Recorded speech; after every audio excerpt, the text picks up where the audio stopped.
जी अस्सलाम वालेकुम दोस्तों की हाल ठीक ठाक उम्मीद कर सारे लोग खैरियत ਨਾਲ ਹੋਗੇ ਲੋ ਜੀ ਯਾਰ ਸਾਡੇ ਵਕਾਰ ਭਿੰਦਰ ਦਾ ਜਿਹੜਾ ਕਮਰਾ ਸੀ ਸੜ ਗਿਆ ਸੀਗਾ ਇਹਨੂੰ ਲੱਗ ਗਈ ਸੀ ਅੱਗ ਐ ਵੇਖ ਲੋ ਸਾਰਾ ਜਿਹੜਾ ਕਮਰਾ ਸਾਰਾ ਤਬਾਹ ਹੋ ਗਿਆ ਜਲ ਕੇ ਇੱਥੇ ਸੀਲਿੰਗ ਵਗੈਰਾ ਕੀਤੀ ਸੀਗੀ ਸਾਰੀ ਬੇੜਾ ਗਰਕ ਹੋ ਗਿਆ ਕੰਨਾਂ ਨੂੰ ਵੀ ਅੱਗ ਪੈ ਗਈ ਸੀਗੀ ਐ ਵੇਖ ਲੋ ਕੋਈ ਹਾਲ ਨਹੀਂ ਰਿਹਾ ਤੇ ਵਕਾਰ ਭਾਈ ਨੂੰ ਸਾਨੂੰ ਮਿਹਨਤ ਬੜੀ ਕਰਨੀ ਪਈ ਆ ਬੋਲੋ ਤਾਂ ਤੁਸੀਂ ਹਾਲ ਦੇਖੋ ਕੀ ਹੋ ਗਿਆ ਐ ਵੇਖੋ ਅੱਲਾ ਦਾ ਸ਼ੁਕਰ ਹੈ कि अगे जी लगी उन्होंने पानी भिजाता पानी पा के पानी कोले से मोटर कोले से ला के ना असी मोटर चला के दोबारा भिजाता तो वकार भाई का कमरा बड़ा प्यारा सीगा चलो कोई गल नहीं दोबारा तैयार करांगे कोई इशू नहीं है मेहनत करन दिया बच्चा हाय हाय हाय अल्लाह खैर करेगा दोबारा असी आह लैदर शीट ला के पैलिंग करके उत्ते सीलिंग करके फिर मोड़ बना देंगे ऐ वेख लो उस्ताद जी कोई हाल नहीं यार अल्लाह खैर करे नुकसान होया खैर तो होवे अल्लाह पाक दे दिंदा फिर ज़्यादा माशाअल्लाह एक भरा है बाहर आ ते कहता तू काम की करदा कहता बड़ा भरा बाहर हुंदा उस हिसाब दा वा इहनूं काम करने लोड़ कोई नहीं है उस्ताद जी इधर मुंह करी इधर मुंह कर इधर मुंह थल्ले मुंह ऐनूं कर होए हेलो घर दे कहंदे भाई ਇਹ तेरा कमरा है चाहे साडे लो काला कर ला चाहे साडे लो चिट्टा कर ला ਅਸੀਂ ਤੈਨੂੰ ਕਮਰਾ ਆ ਦੇ ਦਿੱਤਾ ਹੈ ਆ ਵੇਖ ਲਓ ਆ ਜੁੜਿਆ ਹੋਇਆ ਚੋ ਸਾਹਿਬ ਆ ਵੇਖ ਲਓ चिट्टा करने के चक्कर के आप ही काला हो जाता है समझ नहीं आ रही करूँगा कि साढ़े नाल सारी धोती छत तो चमकी क्यों नहीं हैगी ये डीजल सुटो हाँ अग ला दो बस लो जी माशाल्लाह मेरे चौधरी वकार सलीम साहब को कमरा दिता गया है इत्थे दी विंडो लगनी है और दरवाजा लगना है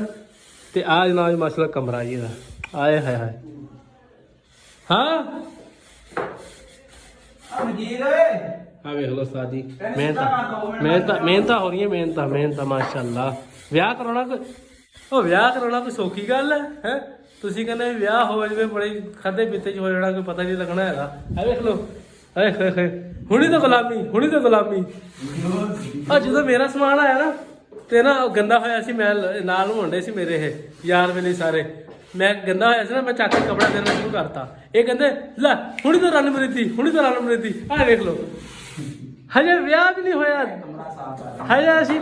कुड़ी भी कोई नहीं लभी है जनाब जी देख लो कहता यार वो आके ये ना कहे कि यार मेरे घर जरा सारा गंदा मेरे पसंद नहीं आ रहा हाँ करनी तो सारी जगह सीलिंग आ तो करता सीलिंग नहीं पर मेहनत तो हो रही ना ब्याह वास्ते बस लोग माशाअल्लाह अज असीं कर लगे अली भाई के घर सीलिंग इन्हों के कमरे की वाटर वगैरह लगाना इस तरफ निशान लगा दिते है इस साइड से इतने लगावे वाटर लगा के तुहानूं नाल दिखावां किस तरह लगती है यह भाई का ब्याह है माशाअल्लाह अल्लाह पाक की कहते लो जी माशाअल्लाह साड़ी काफ़ी सारी सिलिंग हो गई है यह वाली रह गई है कैसी लग रही है हाय क्या कमाल अली चेक कर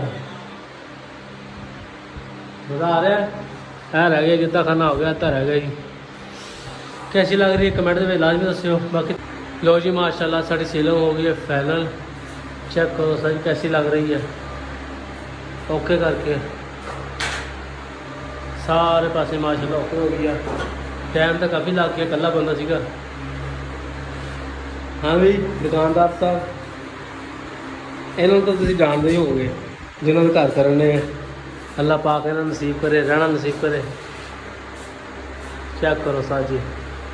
बिल्कुल वाटर लेवल कट के ओके ला के फिर की है बाकी रबता करोगे तुम भी करवानी साडा नंबर है 03062983 276 रबता करो साड़ी वीडियो ज़्यादा लाइक करो शेयर करो सब्सक्राइब करो अल्लाह हाफ़िज़।